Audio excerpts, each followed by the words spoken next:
कहते थे कि आप गांव में जाके या शहर में जाके पता करो। अब मेरे दादाजी वहाँ पहुँच गए, बारात पहुँच गई सब, तो वो हमारे साथ बारात के साथ एक नाई गया था बार। तो जब उसको कहा भाई देख ऐसी ऐसी बात है, मैं अपने लड़के के लिए रिश्ता ढूंढ, तो गाँव में है हमारी बरादरी है, गाँव है तो कोई ढूंढ। तो वो कहने लगे लड़के की उम्र 38 साल है। लड़की मिलना तो मुश्किल है, फिर भी कोशिश कर अगर हो जाए, क्योंकि मेरे परिवार में यही एक ही बेटा है, अगर इसका खानदान परिवार नहीं चलेगा तो क्या होगा। तो वो कहने लगा ठीक है मैं कोशिश करूँगा। तो उसने कहते हैं कि दूसरे वहाँ गांव के जो नाई थे ना उनसे बातचीत करी, तो उन्होंने कहा कि गांव के प्रधान चौधरी हैं मथुरा दास दत्त, इनकी एक लड़की है 20-22 साल की, लेकिन वो कमज़ोर है, उसके गले में ऑपरेशन हुआ है अभी थोड़े दिन हुए।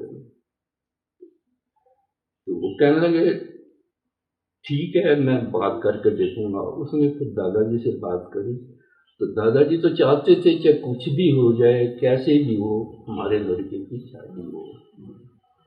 फिर वो बातचीत चली, तो वो भी आए मथुरा दास जी, बैठे बातचीत हुई, तो मथुरा दास ने क्लियर सारी बातें बता दी लड़की के बारे में। तो दादा ने भी सारी बातें उनको बता दी भी ऐसे ऐसे हमारे घर का माहौल है, लड़का ऐसा है और उसकी 2 शादियां पहले हो चुकी हैं। और पहले ज़माने में आप उस टाइम बताते हैं कि जब लड़की 13 साल की होती थी तो उसकी शादी कर देते थे, जब 15 साल से ऊपर हो तो वो कहते थे इसका रिश्ता नहीं मिलेगा। ऐसे ही लड़कों का कहते थे कि जब लड़का 17-18 साल का हो तो उसकी शादी कर दो, अगर 20 साल से ऊपर तो उसकी लड़की नहीं मिलती थी। यह बुजुर्ग बताते हैं, हमें तो इस चीज़ का वो नहीं है।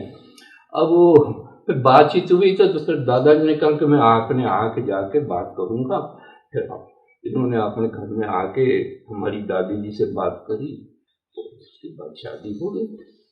शादी हो गई अब शादी तो हो गई।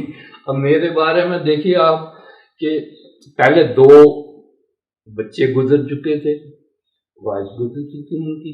तो मेरी दादी बहुत डरती थी इस मामले में, दादा भी डरते थे कि कहीं मेरी माँ के साथ ऐसा ना हो जैसे मेरी मम्मी के साथ, तो मतलब बहू के साथ।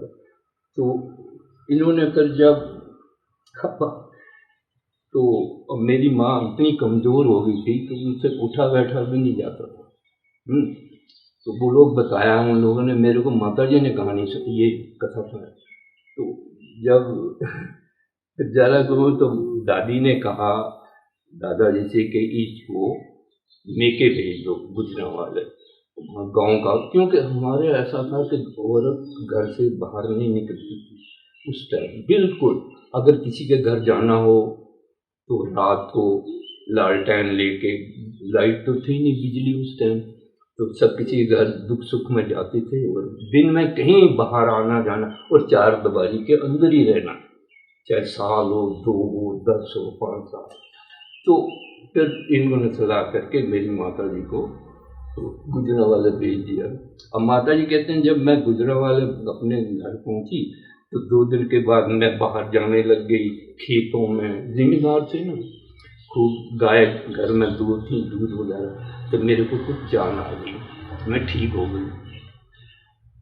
लेकिन कहते हैं कि फिर मेरी नानी बहुत भक्तन थी, नानी वो रोज सवेरे गुरुद्वारे में जाके मत्था टेकती थी, भाई मेरी बहू को न मेरी लड़की को और मेरे। तो कहते हैं कि जब माता जी कहने लगे कि जब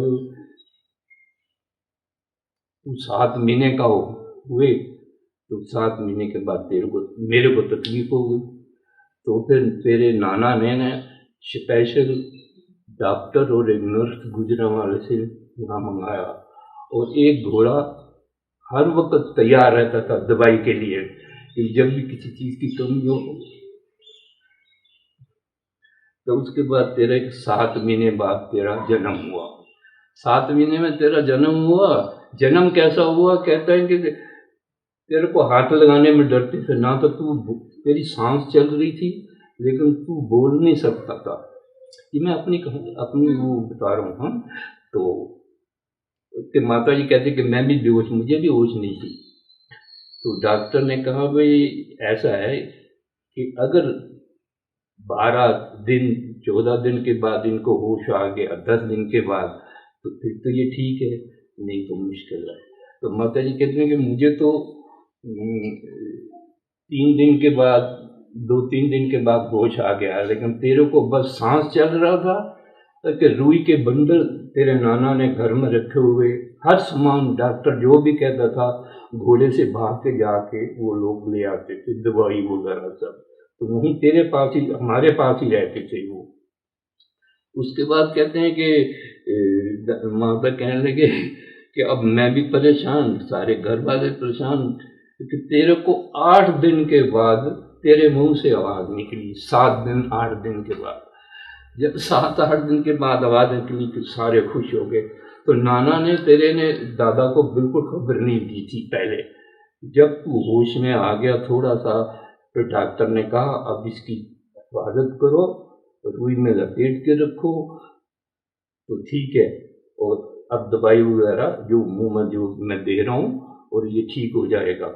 तो उसके बाद फिर कि तू ठीक हो गया। जब तू 15-20 दिन का हुआ, 20 दिन का हुआ, तो तेरे दादा को खबर भेजी कि आपके पोतरा हुआ है और आप आओ मिल लो।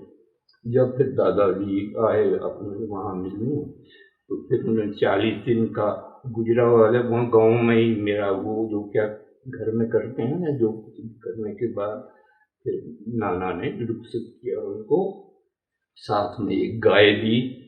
बाद में 2 आदमी गए, कहते हैं गाय लेके आए ताजी, मतलब दूध के लिए। तो मेरा जन्म ऐसे हुआ था। और मैं बचपन से बहुत लाड प्यार से, इतना मेरे को दादी इतना प्यार करती थी कि मैं बयान नहीं कर सकता। जब पाकिस्तान बन भी गया ना, मतलब हम लोग हिंदुस्तान में आए ना, आगरे में आए थे पहली दफ़ा, तो आगरे में मेरे को जब कुछ याद आता था ना, तो मैं रो पड़ता था उसको। मैं किसी को और को याद नहीं करता था जितना दादी को। रात को दादी मेरे को गर्मियों में ऊपर जब हम सोते, मैं दादी के साथ सोता था, वो कहानी सुनाती थी जब मुझे नींद आती थी, नींद नहीं आती। तो वो बहुत पुरानी कहानियाँ, अब तक मुझे 2-3 कहानियाँ भी याद हैं, मैं भूला नहीं, चाहे आधी भी याद हैं। फिर वो जब हम सोते थे दोनों दादी पोतरा, तो ध्रुव तारा है ना, ध्रुव तारे के कहते हैं 7 ऋषि उसके चक्कर काटते हैं, है ना। तो वो हमारी छत से इस साइड में था, तो उसकी कथा सुनाया करते थे। तो कहते थे इस सोने से पहले इसको हाथ जोड़ के नमस्कार कर फिर सो, पंजाबी में मतलब। तो वो चीज़ मुझे अब तक नहीं भूली। कहने का मतलब ये है कि इतना प्यार दादी ने मुझे करा था कि मैं बयान नहीं कर सकता, और अब तक मुझे याद आती है। तो मैं आगरे में ना, देहरादून में भी जब हम घर में, मैं कई दफ़ा सुबह बाथरूम जाता था ना 4 बजे, तो ऋषि तारा मेरे को नज़र आती थी। वो यहाँ पर नहीं नज़र आए ना ऋषिकेश में रहा, वहाँ भी नहीं, मेरे को वहाँ मैं उठता ही नहीं था सुबह, लेकिन वहाँ पर देहरादून में भी मेरे को नज़र आता। तो अब मैं इतना लड़ाकू, मतलब झगड़ालू था और इतना जिद्दी था कि मैंने ऐसा लड़का अपने उसमें नहीं देखा। जयपुर में अपने को सोचता हूँ कि मैं क्या करता। अब मेरे से छोटा कर्नल रिटायर हैं, शिवदेव पाली, देहरादून में रहते हैं। वो मेरे से 2 साल छोटे हैं, हम 4 भाई हैं। तो उसकी मेरी बचपन में बहुत होती थी। कई दफ़ा ऐसा होता था कि मैं उसको मारता था या उसको कुछ गलत बात, या माँ से मेरी नहीं बनती थी, शुरू से बचपन से नहीं बनती थी। पता नहीं कुदरत को क्या मंजूर था, क्यों वो मुझे डांटती थी और बहुत बुरा भला करती थी, तो मुझे बुरा लगता था। दादी मेरे को बहुत प्यार। तो वो भाई गए ना, जब रसोई में हम बैठते थे ना दूध पीने के लिए, तो गिलास कड़ी के वाले वो बड़े इतने गिलास होता था भरा, तो वो मैं कहता था भर के दे, भर के दे। तो माँ को कहता था, जब वो बिल्कुल कोने पे भर जाता था ना, तो मैंने उठाया और इतना पिया, बाकी वहीं छोड़ के भाग गया बाहर। और वो भाई जो था, अपना भी गिलास पी जाना और मेरा भी पी जाना, और जब हमकी लड़ाई होती तो मैं उसके ऊपर बैठ जाता था। बोलिए कह रहा मार, कितना मारेगा मेरे को। तो ऐसा हम प्यार हमारा आज तक इतना है कि शायद ही किसी भाई में हुआ हो। बहुत मेरा ख्याल रखता है आज तक, अभी तक। और अच्छा, वहाँ से मतलब मैं बाहर जाता था, मुझे गाना सुनने का बहुत शौक था, इतना शौक था कि एक दफ़ा का जिक्र बताते हैं आपको कि बस अड्डे पे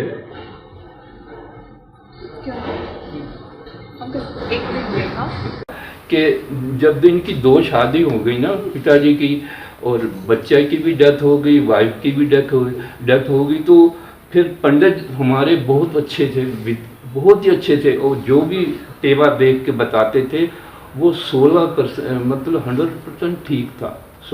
तो उन लोगों ने, फिर पंडित जी ने कहा कि इनके ऊपर मंगलीक है। मंगलीक एक होता है कि इतना मंगलीक है कि ये ख़त्म नहीं होगा, इनके ऊपर ग्रह बहुत तगड़े हैं, लेकिन ठीक रहेंगे ग्रह में भी सब कुछ। लेकिन फिर उनकी तीसरी शादी उन्होंने, पंडित जी ने, वो जब वापस आ गए ना वहाँ से, वो आश्रम वगैरह से, तो फिर उन्होंने, पंडित जी ने, वो आक होता है जिसमें से सफ़ेद पान की तरह चौड़ा पत्ता होता है, और इतनी इतनी गुंगलियाँ होती हैं जिनको पत्ते को तोड़ो ना सफ़ेद दूध की तरह निकलता है, आक बोलते हैं, अब यहाँ पता नहीं क्या बोलते हैं इसको।